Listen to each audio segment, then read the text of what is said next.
The 1956 Ten Commandment movie, starring Charlton Heston, one of the greatest Hollywood movies ever produced. But I believe there is a secret, a hidden fact about making of this movie that they do not want us to know about.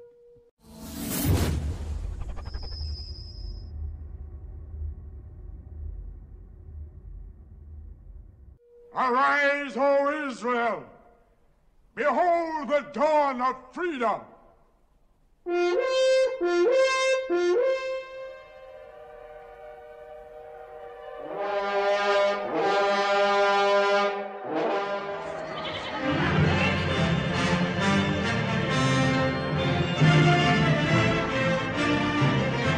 And it came to pass, after the stifling night of terror, came a day such as the world had never seen.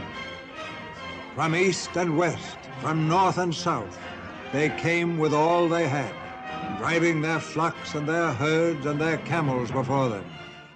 As a fan of this great movie that I have watched about a dozen times, it is that this movie had it all.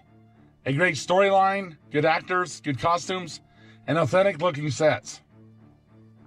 When watching this film, I always assumed most of it was filmed in Egypt. But to my surprise, very little of it was filmed in Egypt. Only the part of Moses going to Mount Sinai, talking to God in the burning bush. The rest was filmed in California. According to Wikipedia, that most of the film was filmed in a Paramount sound studio, which I find questionable. But actually, this was not the first Ten Commandment movie that Cecil DeMille made, but the second. Cecil DeMille made a lesser-known 1923 silent film of the Ten Commandments. According to Wikipedia, that Cecil DeMille had a giant fake Egyptian movie set built in the Guadalupe sand dunes in Southern California for his 1923 Ten Commandment film.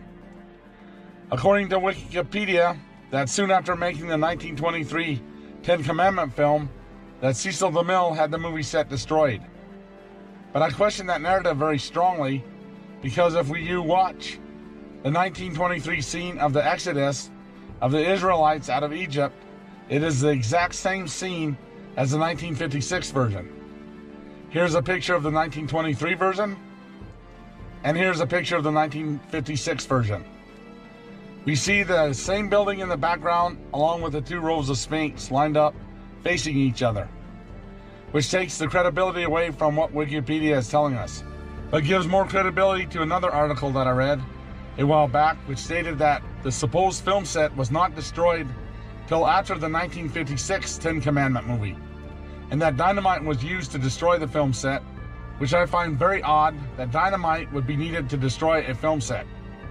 But in 2012, a man named Peter Bosnan, who for years had petitioned the U.S. government for permission to excavate the film site, got it. The team of archaeologists dug up heavy stone Egyptian artifacts and statues, not broken up pieces of wood and plaster that film sets are made out of, but heavy stone Egyptian artifacts that are like the Egyptian artifacts found in the Egyptian Museum in Cairo, Egypt, which would explain why dynamite was needed to destroy this city. The Egyptian artifacts that were dug up at the Ten Commandment film site are now being displayed in a California museum. I do not believe that film producer Cecil DeMille built this city or could have possibly built the city, but that this city was already there, an old Egyptian city, and that is why the set of the Ten Commandments looks so authentic and real, because it was real. But of course, this city had to be destroyed to hide our real history that they do not want us to know about. Anyway, thanks for watching my video, and have a good day.